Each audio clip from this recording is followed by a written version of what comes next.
madlang people! Maaga po kami today dahil pupunta kami ng Toronto para sa isang convention. Time check, 8:50 AM. Sumakay na lang kami ng bus papuntang airport. Konti lang po yung laman ng bus since maaga pa naman. And tara! Nandito na po kami sa Victoria, BC Airport. Parang vlog to ng aking asawa kasi siya po yung madalas nandito sa video. Charing!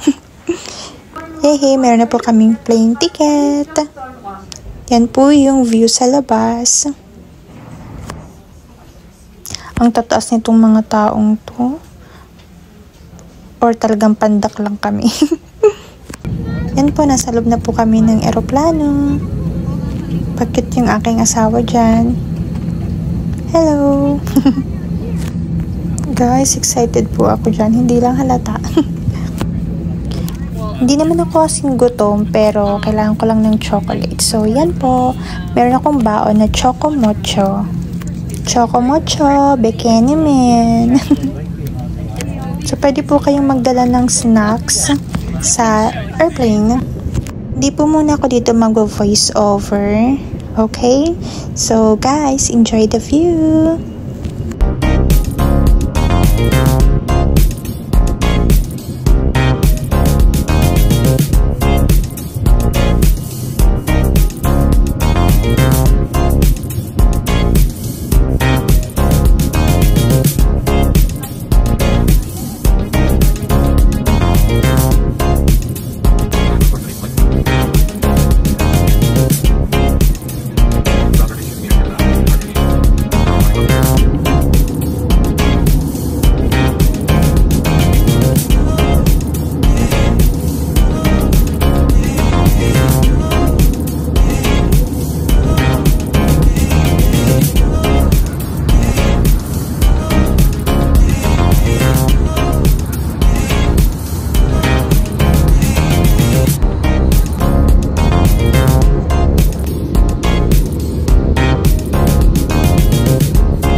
We just landed. Eto na nga po, grabe, ang lawak po ng airport nila. Yan o, yan lang yung kuhaan ng baggage, pero grabe, ang laki. Hi mga ate and kuya! Medyo nangyayari daw ng mag-video. So, dito na po kami sa Pearson Airport sa Toronto. So, hinintay ko lang po si Abby. Yeah. Yung flight po namin so far, okay naman po siya. Hindi naman ako nagsuka. Medyo nahilo lang ako ng kababa na. Yeah. Pero ang ganda ng view po, sobra.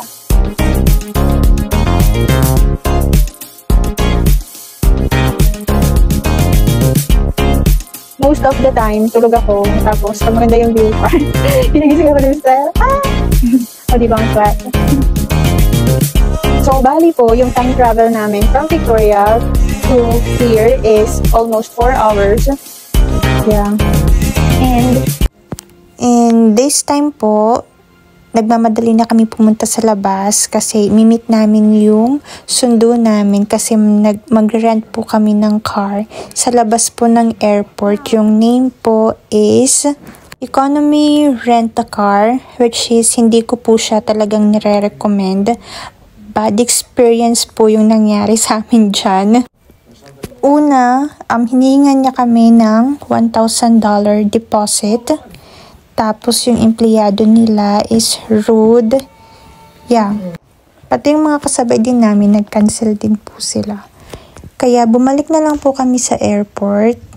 Diyan lang po yan sa loob ng airport. Doon na lang po kami sa Enterprise nag-rent ng car. Yan po, I highly recommend that company. Sobrang bilis lang po ng kanilang processing and mababait din po yung kanilang mga employees. Ayan nga po, nakuha na po namin yung aming nirent na car. Habang nasa biyahe po kami papunta dun sa hotel namin, talagang mapapansin mo po kung gaano po ka-progressive yung lugar. Dumaan nga po pala kami dito para humigop ng soup. Nakalimutan ko po yung pangalan ng place.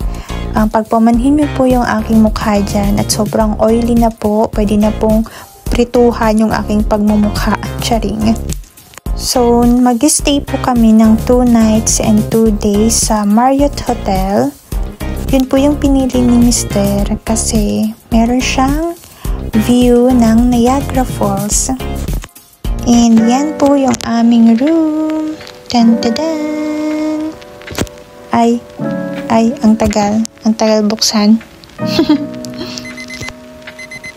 Tara, pasok po tayo. So, hindi po muna binuksan ni Habi yung buong ilaw para makita po natin yung view sa labas.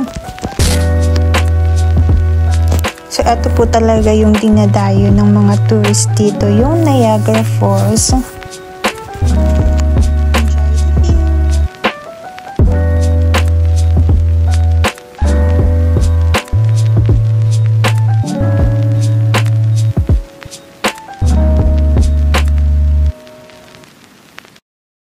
Okay, room tour po tayo. So, ito po yung washroom niya.